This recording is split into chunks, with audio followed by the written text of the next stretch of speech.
इस संकल्प सभा में मैं सर्वप्रथम पोलित ब्यूरो की सदस्य वृंदा करात ने पार्टी का झंडोत्तोलन किया और सभी नेताओं ने उनके तस्वीर पर माल्यार्पण कर श्रद्धांजलि अर्पित की।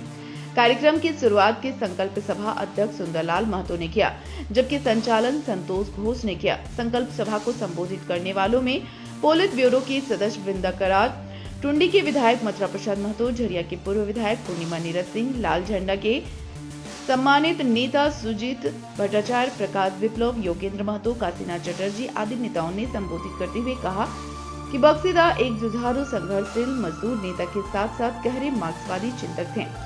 कोयलांचल के उपेक्षित एवं वंचित तथा सर्वहारा मजदूर किसानों के सर्वमान्य नेता थे। आज जरूरत है कि उनके बताए हुए रास्तों पर संघर्ष को आगे बढ़ाने की और समाज के शोषण व पिछड़े वर्गों के साथ लेकर चलने की आम भूमिका रही। गरीब और सहयोग के लिए हमेशा तत्पर रहते थे। दूसरे दल के लोग भी उन्हें सम्मान करते थे। उनमें सभी को साथ लेने की गजब की क्षमता थी। आज उन्हीं को हम लोग याद कर रहे हैं। उनके द्वारा क्षेत्र के मजदूर शोषितों की मुख्य रूप से आवाज थे। आज उन्हीं की तीसरी पुण्यतिथि मनाई जा रही है, जिसमें हम लोग शामिल हुए हैं।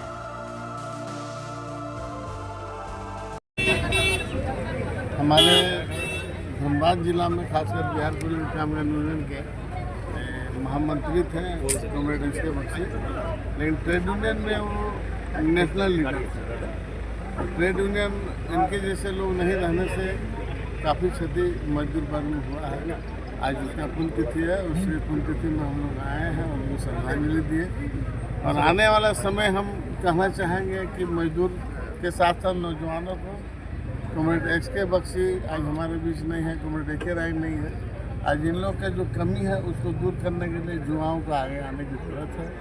तभी हम संगठित मजदूर असंगठित मजदूर के आंदोलन को तेज कर सकते हैं। और जो खामी है अब है, उस खामी को दूर करने का हम लोग प्रयास करें। सर, एस के बख्शी की पुण्यतिथि पर हम लोग श्रद्धांजलि अर्पित करने के लिए आए हैं और उनकी विरासत वर्ग संघर्ष की, कोयला विशेषकर कोयला ट्रेड यूनियन को बढ़ाने में, कोयला मजदूरों के हकों की रक्षा के लिए आज बहुत ही प्रासंगिक है, क्योंकि इस समय दिल्ली में बैठी मोदी सरकार पूरी तौर पर मजदूर वर्ग की तमाम अधिकारों, जो संघर्षों के आधार पर अधिकार प्राप्त हुए हैं, उन पर बुलडोजर चलाने का काम कर रही है।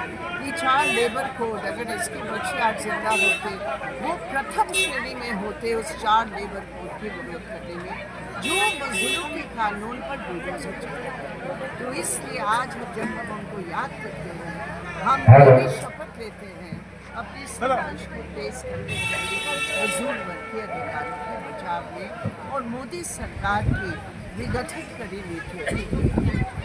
आप लोग इसमें कभी 20 में कोई जनरल स्ट्राइक होने वाला है ऑल इंडिया लेवल पर, और ये स्ट्राइक का मैसेज ये होगा कि मजदूर का धर्म अलग अलग हो सकता है, जाति अलग अलग हो सकता है, लेकिन पूंजीवाद का शोषण के खिलाफ हर मजदूर एक है और मोदी सरकार की बड़ी पूंजीपतियों भ्रष्ट नीतियों के खिलाफ हर मजदूर एक है। मैम, एक कहना आपका, अगर कोई पत्रकार, हमारे साथी जो भी हो, अगर वो कहीं भी उसके ऊपर अटैक होता है, हम कभी भी उसको अप्रूव नहीं कर सकते, क्योंकि पत्रकारिता, चाहे बात तो सही है कि आजकल अधिकतर जो मीडिया बड़े बड़े बिजनेस हाउस ने कब्जा कर लिया है, बहुत कम ही आज़ाद तरीके से बिक सकते हैं, सभी तो दबाव में है। लेकिन इसके बावजूद भी अगर कोई भी, जैसे आप यहाँ आए हैं, मेरा ये काम है हम आपको रिस्पेक्ट दें, और अगर कोई भी पत्रकारिता पर हमला, पत्रकार पर हमला का मतलब पत्रकारिता पर हमला, जी, तो ये नहीं ठीक। Thank you. मैं अभी केंद्र सरकार ने वक्त बिल लाया जो है, वो देश के लिए क्या, सुप्रीम कोर्ट ने ही वो सवाल का जवाब दे दिया जो आप पूछ रहे हैं। जो आप पूछ रहे हैं उसका क्या राय? सुप्रीम कोर्ट ने कहा कि जो आप वक्फ बिल में ला रहे हैं, कि आप दूसरे धर्मों के ऊपर वो भी लाएंगे।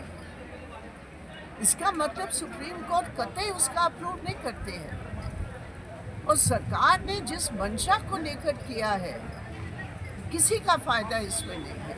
केवल सरकार की देश को विभाजन करने वाली नीति है, उसके आधार पर ये किया विरोध करते हैं। धन्यवाद।